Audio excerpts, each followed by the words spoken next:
ಅಡಿಕೆಗೋಡು ತುಂಬಿಕ್ಕಿರೋ ಚೀಲ ನಾನು ಹೋಗಿ ನೋಡಿದಾಗ ಹಿಂಗೆ ಆಗಿರ್ತದೆ ಅನ್ಕೊಂಡಿರಲಿಲ್ಲ. ಹಾಯ್ ಹಲೋ ಎಲ್ಲರಿಗೂ ನಮಸ್ಕಾರಗಳನ್ನು ಹೇಳ್ತಾ ಇವತ್ತು ಬೆಳಿಗ್ಗೆನೇ ಹೊಲ್ತಕ್ಕೆ ಹೋಗ್ಬಿಟ್ಟು ಸುಳ್ನೀರು ಬಿಡ್ಬೇಕಾಯ್ತು. ಯಾಕಪ್ಪ ಅಂದ್ರೆ ರಾಗಿ ಪೈರು ಉಣಿದ್ವಲ್ಲ ಮೊನ್ನೆ 3 ದಿನ ಮುಂಚೆ, ಅದಕ್ಕೆ ಸುಳ್ನೀರು ಬಿಡ್ಬೇಕಾಯ್ತು ಅಂದ್ಬಿಟ್ಟು ನೀರೆಲ್ಲ ಬಿಟ್ಕೊಂಡು ಕಟ್ತಿದ್ದೆ. ಆಮೇಲೆ ಕರೆಂಟ್ ಹೋಯ್ತು ಅಂತ ಹೇಳಿ ನಾನು ಮನೆ ಕಡೆ ಹೊರಟೆ.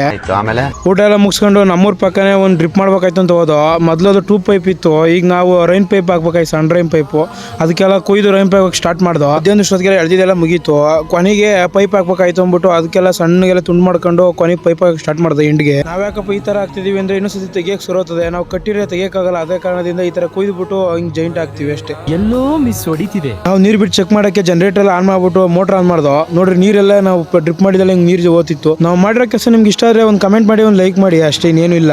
ನಾವು ನೀರ್ ಬಿಟ್ಟು ಹೆಚ್ಚು ಕಮ್ಮಿ ಒಂದು 10 ನಿಮಿಷ ಆಗಿರ್ಬೇಕೇನ ಅಷ್ಟೇ. ನೋಡಿ ಯಾವ ರೀತಿ ನೆನ್ಕೊಂಡದೆಲ್ಲ. ನಾವು ಇದನ್ನೆಲ್ಲ ಮುಗಿಸ್ಕೊಂಡು ನಮ್ಮ ಮನೆ ಕಡೆ ಬಂದೆ. ತಿರ್ಗಾ ಮನೆದಾಗ ಬಂದು ಬಿತ್ತನೆಗೆ ಓಟಿದ್ದು ಅವನ್ನ ಎಲ್ಲ ನೆಲಕ್ಕೆ ಹಾಕ್ಬೇಕಾಯ್ತು ಅಂದ್ಬಿಟ್ಟು ನಾನು ಇವತ್ತು ನೆಲಕ್ಕೆ ಹಾಕೋ ಇದು ಬಿಟ್ಟು ನಾವು ರುಬ್ಬೋಗೊಟ್ಟು ಮಿಷಿನ್ಗೆ ಹಾಕಿದಾಗ ಅದ್ರಾಗೆ ಒಟ್ಟು ಬಂದಿರುತ್ತೆ. ಆ ಒಟ್ಟನ್ನ ಬಿಸಾಕಲ್ಲ ನೋಡಿ. ಇದೇ ರೀತಿ ಹಿಂಗೆಲ್ಲ ನೆಲಕ್ಕೆ ಆಡ್ಬಿಟ್ಟು ಇದಕ್ಕೆ ನಾವು ಗೋಟ್ ಹಾಕೋಣ ಅಂತ ಹೇಳ್ಬಿಟ್ಟು ಇವತ್ತು ಗೋಟ್ ಹಾಕ್ತಾ ಇದ್ದೀನಿ. ನಾನು ಗೋಟ್ ತುಂಬಿಗಿರೋ ಚೀಲ ಇರ್ತಾನೆ ಅಂತ ಹೋದ್ರೆ ಚೀಲನೇ ಕಿತ್ಕೊಂಡ್ಬಿಡೋದ.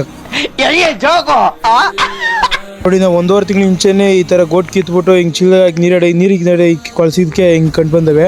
ಇವು ತಣ್ಣಗೆಲ್ಲ ಆಡಿದ ಮೇಲೆ ಬೇಗನೆ ಮಳೆ ಬರ್ತವೆ ಅಂತೇಳಿ ಈ ಉದ್ದೇಶದಿಂದ ಎಲ್ಲ ಆಡ್ಬಿಟ್ಟು ಆ ಒಟ್ಟಿರೋದನ್ನ ಸಣ್ಣದಾಗ ಅದ್ರ ಮೇಲೆಲ್ಲ ಹಾಕ್ಬೇಕು ಅಷ್ಟೇ ಕಾಣಂಗೆ. ಅದ್ರ ಮೇಲೆ ಒಂದು ಗರಿ ಹಾಕಿ ನೀರು ಹಾಕಿರಿ ಸಾಕು. ಇಲ್ಲಿಗೆ ಈ ವಿಡಿಯೋ ಮುಗಿಸ್ತಾ ಇದ್ದೀನಿ. ನಿಮಗೆ ಈ ವಿಡಿಯೋ ಇಷ್ಟ ಲೈಕ್ ಮಾಡಿ, ಶೇರ್ ಮಾಡಿ, ಫಾಲೋ ಮಾಡಿ. ಎಲ್ಲರಿಗೂ ಧನ್ಯವಾದಗಳು. ಅಷ್ಟೇ.